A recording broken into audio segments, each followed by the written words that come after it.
بسم اللہ الرحمن الرحیم نحمدہ ونصلی علی رسولہ الکریم اما بعد۔ پیارے پیارے بچوں، ننھے منھے پھولوں، اللہ تعالیٰ آپ سب کو ہمیشہ خوش رکھیں اور فلسطین کے مسلمانوں کو اللہ تعالیٰ کامیابی، آزادی، عافیت اور فتح نصیب فرمائے، آمین۔ آل احسان اکیڈمی والے چچا کی طرف سے السلام علیکم ورحمۃ اللہ وبرکاتہ۔ آج ہماری کہانی کا عنوان ہے حضرت جلیبیب رضی اللہ تعالی عنہ۔ حضرت جلیبیب رضی اللہ تعالی عنہ نبی پاک صلی اللہ علیہ وسلم کے ایک صحابی تھے جو مدینہ منورہ میں رہتے تھے، لیکن بیچاروں کے مالی حالات بہت ہی کمزور تھے اور ان کا جس خاندان سے تعلق تھا وہ خاندان بھی کوئی اتنا نامی گرامی مشہور اونچا خاندان نہیں تھا۔ ان کے رشتہ دار بھی وہاں زیادہ نہیں تھے اور اللہ کی شان کہ مال بھی کم، رشتہ دار بھی کم، خاندان کی شہرت بھی نہیں اور رنگ بھی ذرا ان کا سانولا سا تھا، سفید رنگ زیادہ نہیں تھا، لیکن صحابی تھے، اللہ کے نبی کے پیارے تھے، نبی پاک صلی اللہ علیہ وسلم کی خدمت میں رہتے، علم سیکھتے۔ ایک دن نبی پاک صلی اللہ علیہ وسلم نے ان سے فرمایا کہ جلیبیب آپ شادی نہیں کریں گے؟ انہوں نے عرض کیا کہ اللہ کے رسول، میرے جیسے بندے سے بنا کون شادی کرے گا جس کے پاس نہ مال ہے، نہ اونچا خاندان ہے، نہ کوئی اچھی خوبصورت شکل و صورت جس کو لوگ خوبصورت سمجھتے ہیں ایسی شکل و صورت ہے، کچھ بھی نہیں ہے۔ نبی پاک صلی اللہ علیہ وسلم نے دوبارہ وہی بات کہی کہ آپ شادی نہیں کریں گے؟ انہوں نے وہی جواب دیا۔ تیسری مرتبہ نبی پاک صلی اللہ علیہ وسلم نے پھر وہی بات کہی تو انہوں نے پھر وہی جواب دیا۔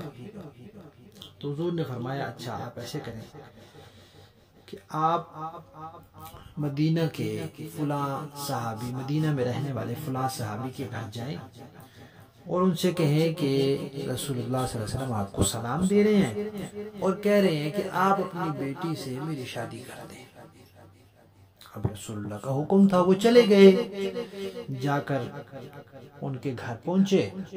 پہلے زمانے آج کی طرح کوئی بڑے لمبے چوڑے گھر تو ہوتے نہیں تھے کہ بیل بجانی پڑے تو بیلیں بھی نہیں ہوتی تھی، گھنٹیاں بھی نہیں ہوتی تھی، اور آج کل کی طرح شور شرابے بھی نہیں ہوتے تھے۔ آج کل تو گاڑیوں کے، فیکٹریوں کے شور شرابے ہوتے ہیں، وہ بھی نہیں ہوتے تھے۔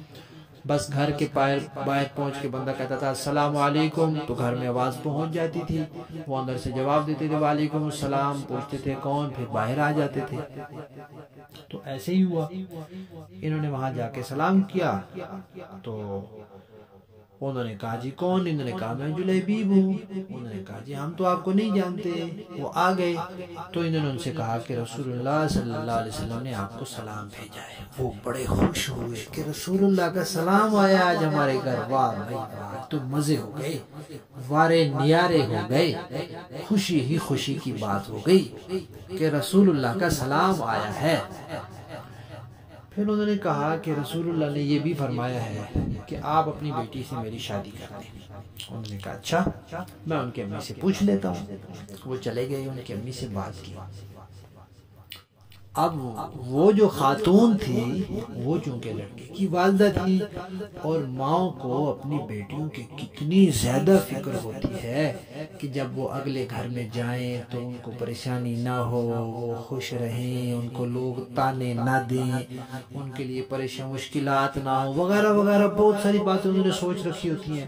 اب اچانک سے ایک بات سامنے آئی، کوئی خاندان بھی مشہور نہیں، بندہ بھی مشہور نہیں، شکل و صورت بھی کوئی ایسی نہیں جس کی وجہ سے لوگ قبول کرتے ہیں، تو ایک دم سے وہ شش و پنج میں پڑ گئے۔ تو وہ جو ان کی بیٹی تھی وہ بھی سن رہی تھی ساری بات، تو انہوں نے کہا کہ امی جان آپ یہ نہ سوچیں کہ کس کے ساتھ شادی کا کہا جا رہا ہے، آپ یہ سوچیں کہ حکم کس کا آیا ہے۔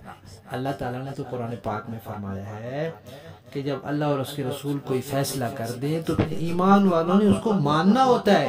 تو ہم تو ایمان والے ہیں، تو ان کی امی کی توجہ ہوئی کہ واقعی یہ لڑکی ٹھیک کہہ رہی ہے، ہمیں تو بس یہی سوچنا ہے کہ رسول اللہ نے فرمایا، اور تو کوئی بات ہم نے سوچنی ہی نہیں۔ پھر جب اللہ کے نبی نے فرما دیا تو بس بات ختم۔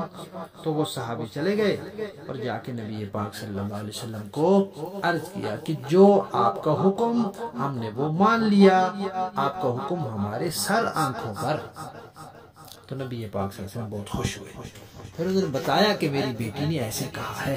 تو حضور نے ان کی بیٹی کے لیے بہت اچھی دعا کی، پھر ان کی شادی ہو گئی حضرت جلیبیب سے، پھر وہ رہنے لگے۔